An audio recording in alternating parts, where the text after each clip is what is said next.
Capricorn FM, Limpopo's hottest frequency.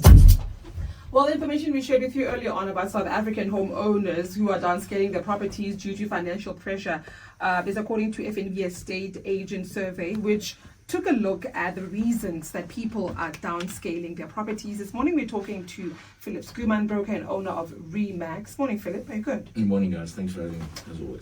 Downscaling, what are we talking about? Selling your house, moving out, or doing something to the actual house? What exactly is downscaling? Yeah, so firstly, downscaling is one of the reasons why that usually, there's 5 Ds to why people make movements in their real estate portfolio. Okay. That is divorce, downsizing, diapers, diamonds, and death. So Diapers. Oh. Diapers meaning the Addition to the family. Addition to the family. Diamonds meaning the family Married. actually starts. Okay. Divorce, which means the family ends. Downsizing, and then obviously death. So Okay. downsizing is one of the reasons, and people make this for various reasons. They do it sometimes to just get rid of the maintenance and the management of the property, the costs. These reasons could be financial. It could be psychological, that people move away from a certain area. It could be that they are moving closer to their kids. Okay. So there's downscaling essentially means going from an expensive property to a cheaper property. And there are various reasons people do this. Yeah. I mean, last week we talked about interest rates. Remember that? So, can people downscale because of how interest rates play in the economy and the likes?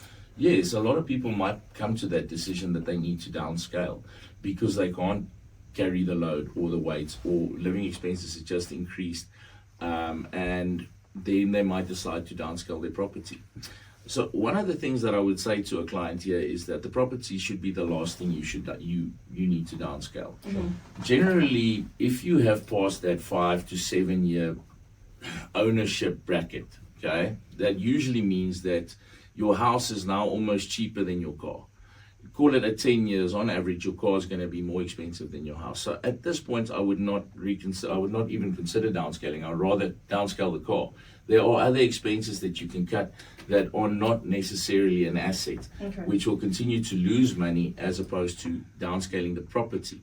Now, if you have come to this point and everything is cut and you need to downscale, one thing that I would advise a client is that smaller is not always cheaper.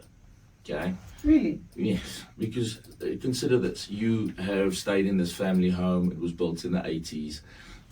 It still has old geyser on, and it's an expensive house to run. But it generally might have been a face brick house. Now you're moving into smaller. Now small old houses don't exist. The trend is that 60% of all properties are built now are small flats. Yeah, modern. Yeah. More modern, more modern costs money. It's newer finishings. Exactly. You're not going to find something that's old in the same state as your old house, and it's just smaller. Smaller now means more security. It means modern finishings. It means upgrades. It means newer construction, and new construction costs always drive the market in terms of pricing. So we find a lot of times they sell their house for 1.8 million, and the townhouse that they want to buy is 1.3, 1.4, and it's 2 bedrooms less, and you can see how it's going to save you an extra $5,000, but you're going to have an extra levy of 1,000 or whatever. So at the end of the day, you might be saving $2,000 or $3,000, and you've got to do a lot of research with this. What are the psychological reasons you are actually downgrading?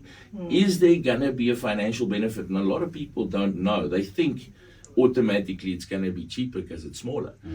Yeah, But sometimes you're thinking, I'm paying so much rent for this big house. I mean, obviously, if I move to a smaller house, it makes sense. If you want to successfully downscale, move to a cheaper town. But this has its own drawbacks. Now you're further away from your kids and your family. You're going to spend a lot more on traveling. Was that Mokopane? Listen, hey, you'll be surprised at how the market's picking up in Mokopane. Sure. There's a lot of development there. People are saying Mokopane is going to be the same size as Polokwane in 10 years. Sure. So the house prices we've noticed, even in Naardenspruit, we've seen that the house prices have doubled in the last 5 years because of shortage. Now Naardenspruit is where people downscale to. Sure. Now just consider this. People who are moving from Polokwane selling their house for 1.8, moving to Norboomspruit for 850,000. Now that's a real saving. Okay. Currently, those houses are selling at just below Polokwane prices anyway. Yeah. So what are you downscaling to? You know.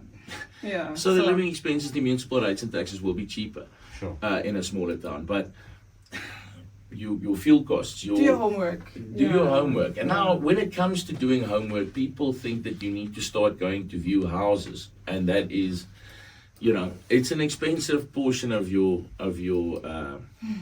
research process. I would say speak to your financial advisor.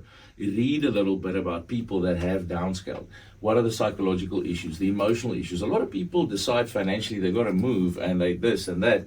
But then when it actually gets to making the decisions of what I'm going to throw away, they can't get to those decisions because the decision was made from a financial point and never a psychological, emotional point, taking that into consideration as well.